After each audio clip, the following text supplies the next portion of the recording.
One place where the world's nations can gather together, discuss common problems and find shared solutions.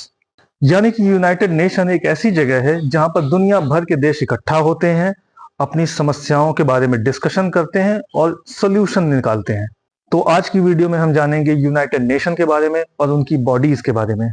United nation organisation की स्थापना 24 अक्टूबर 1945 को हुई थी। United nation को ये नाम उस वक्त के यूएसए के राष्ट्रपति फ्रैंकलिन डी रूजवेल्ट द्वारा दिया गया था। संयुक्त राष्ट्र संघ के अगर संस्थापक सदस्यों की बात करें तो उनकी संख्या 51 थी। पहले इसमें 50 देशों के जो रिप्रेजेंटेटिव्स थे उन्होंने ही साइन किया था। बाद में पोलैंड इसमें आके जुड़ा, जिससे कि संस्थापक सदस्यों की संख्या टोटल 51 हो गई। आज के समय इसमें 193 मेंबर कंट्रीज हैं। जो आखिरी देश इसमें जुड़ा है वो है साउथ सूडान। यूनाइटेड नेशन का जो मुख्यालय है वो न्यूयॉर्क के मैनहट्टन आइलैंड पर स्थित है। यूनाइटेड नेशन का अपना एक फ्लैग भी है जिसका बैकग्राउंड स्काई ब्लू कलर का है और उस पर व्हाइट कलर से यूनाइटेड नेशन का सिंबल बना हुआ है। यूनाइटेड नेशन की टोटल 6 बॉडीज हैं, जिसमें पहली है जनरल असेंबली, दूसरी है सिक्योरिटी काउंसिल, तीसरी है इकोनॉमिक एंड सोशल काउंसिल, चौथी है ट्रस्टीशिप, पांचवी है इंटरनेशनल कोर्ट ऑफ जस्टिस और छठवीं है सेक्रेटेरिएट। ये यूएन की जो 6 बॉडीज हैं, इनमें से इंटरनेशनल कोर्ट ऑफ जस्टिस इकलौती ऐसी बॉडी है जिसका हेडक्वार्टर नीदरलैंड के हेग में है। बाकी जो 5 बॉडीज हैं उन सभी का हेडक्वार्टर यूएसए के न्यूयॉर्क में है। अब हम एक एक करके इन 6 बॉडीज के बारे में थोड़ा थोड़ा जानेंगे। सबसे पहले हम बात करते हैं जनरल असेंबली की। ये जो जनरल असेंबली है ये यूएन की मेन पॉलिसी मेकिंग ऑर्गन है। यूनाइटेड नेशन के जितने भी मेंबर कंट्रीज हैं वो सभी जनरल असेंबली के भी मेंबर्स होते हैं। इस तरीके से यूनाइटेड नेशन का जो जनरल असेंबली है ये एक बड़ा ही यूनिक फोरम है, क्योंकि इसमें यूनाइटेड नेशन के चार्टर में जितने भी इंटरनेशनल इश्यूज कवर हैं उन सभी पर मल्टीलैटरल डिस्कशंस होते हैं। जनरल असेंबली कुछ की डिसीजन लेता है यूएन में। उनमें से जो पहला की डिसीजन है वो ये है कि सेक्रेटरी जनरल जो होते हैं यूएनजीए के, उनका अपॉइंटमेंट जनरल असेंबली करती है। हालांकि ये जो अपॉइंटमेंट होती है ये सिक्योरिटी काउंसिल के रिकमेंडेशन पर होती है। दूसरा जो डिसीजन ये लेती है वो ये है कि जो नॉन परमानेंट मेंबर्स होते हैं सिक्योरिटी काउंसिल में, आपको पता होगा सिक्योरिटी काउंसिल में 2 तरह के मेंबर्स होते हैं, एक परमानेंट मेंबर्स और दूसरे होते हैं non permanent members. Permanent members जो होते हैं वो 5 होते हैं और नॉन परमानेंट वो 10 होते हैं। तो ये जो नॉन परमानेंट मेंबर्स होते हैं इनका इलेक्शन जनरल असेंबली करती है, और ये जो इलेक्शन होता है ये जनरल असेंबली में 2/3 बहुमत से होता है। तीसरा जो बहुत इंपॉर्टेंट डिसीजन जनरल असेंबली लेती है वो है यूएन बजट का अप्रूवल। यानी कि यूनाइटेड नेशन में जो भी बजट होता है यूनाइटेड नेशन का, उसको अप्रूव करने की जिम्मेदारी जनरल असेंबली की है।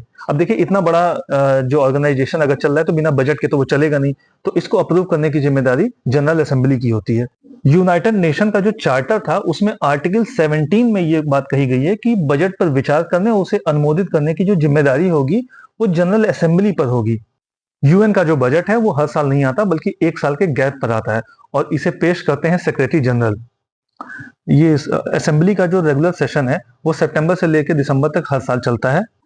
ये रेगुलर सेशन जैसे ही स्टार्ट होता है तो सबसे पहले इसमें एक अध्यक्ष को चुना जाता है और 21 उपाध्यक्षों को चुना जाता है। इस बार के जो अध्यक्ष हैं वो कैमरून के फिलेमन यंग हैं। जनरल असेंबली का जो सिटिंग अरेंजमेंट है वो हर सेशन में चेंज होता रहता है। 79 सेशन में पहली सीट यमन को मिली है और इसके बाद अल्फाबेटिकल ऑर्डर से सारे देश बैठे हैं। अब अगली बॉडी की बात करते हैं जो कि है सिक्योरिटी काउंसिल। इसे यूएन का एग्जीक्यूटिव भी माना जाता है। सिक्योरिटी काउंसिल का जो प्राइमरी ऑब्जेक्टिव वो ये है कि इंटरनेशनल पीस और सिक्योरिटी बनी रहे।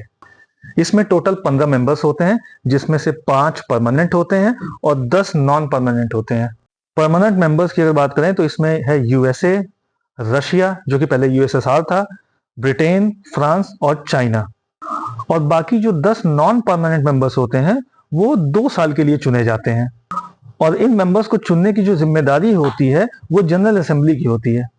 वोटिंग की अगर बात करें तो ये जितने भी 15 मेंबर्स होते हैं इन सब का एक एक वोट ही होता है, और किसी भी मामले को अगर पास कराना होता है कोई भी रेजोल्यूशन तो इन 15 में से 9 मेंबर्स का वोट पक्ष में होना चाहिए, और इन 9 में से 5 वो सदस्य जरूर होने चाहिए जो परमानेंट मेंबर्स हैं। क्योंकि ये जो परमानेंट मेंबर्स होते हैं अगर ये किसी के लिए नेगेटिव वोटिंग कर देंगे तो वो रेजोल्यूशन पास नहीं होगा। यानी कि इन 5 देशों के पास वीटो पावर होती है। ये 5 देश में से अगर कोई एक देश भी किसी रेजोल्यूशन के अगेंस्ट वोट कर दिया तो वो रेजोल्यूशन पास नहीं होगा, भले ही बाकी 15 में से 14 मेंबर्स उस पर पॉजिटिव वोटिंग कर रखे हों। कि ये चाहें तो वोटिंग से अलग भी रह सकते हैं, अगर पॉजिटिव भी नहीं देना, नेगेटिव भी नहीं देना, तो वोटिंग से अलग भी रह सकते हैं। ये पावर भी होती है इनके पास। तीसरी बॉडी है इकोनॉमिक एंड सोशल काउंसिल। इसमें टोटल 54 मेंबर्स होते हैं और हर एक मेंबर का जो कार्यकाल होता है वो 3 साल का होता है और हर एक साल 1/3 सदस्य पदमुक्त हो जाते हैं। लेकिन पदमुक्त होने के बाद वो सदस्य दोबारा निर्वाचन के लिए योग्य होते हैं। यहाँ भी हर एक सदस्य का एक ही प्रतिनिधि होता है और यहाँ पर एक चेंज है कि यहाँ पर जो भी निर्णय लिए जाते हैं वो साधारण बहुमत के आधार पर लिए जाते हैं। इसकी जो मीटिंग होती है वो साल में 2 बार होती है, अप्रैल और जुलाई। अप्रैल में न्यूयॉर्क में होती है, जुलाई में जेनेवा में होती है।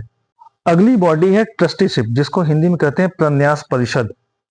दरअसल यूएन का मानना है कि जो भी विकसित देश हैं वो तो अपना विकास कर सकते हैं, लेकिन जो ऐसे क्षेत्र हैं जो अपना विकास नहीं कर सकते या अपना शासन नहीं चला सकते, उनके लिए कुछ देशों को ये जिम्मेदारी दी गई है कि वो वहां का विकास करें और वहां के शासन को चलाएं और तब तक चलाएं जब तक कि वहां के जो लोग हैं वो शासन चलाने लायक नहीं हो जाते। लेकिन इस प्रक्रिया में वो वहां के लोकल लोगों का शोषण ना करें। 1 नवंबर 1994 को ट्रस्टीशिप काउंसिल ने अपने ऑपरेशंस को सस्पेंड कर दिया, क्योंकि पलाऊ की स्वतंत्रता के बाद जिसका कि शासन अमेरिका देख रहा था, उसके बाद यूनाइटेड नेशन की जो ट्रस्टीशिप का कार्य था वो लगभग समाप्त हो गया। इसके बाद एक रेजोल्यूशन अडॉप्ट किया गया कि जो ये हर साल में एक बार जो मिलते थे इसको ड्रॉप कर दिया गया और अब ओकेजन पर जब भी जरूरत होगी तब मिलेंगे।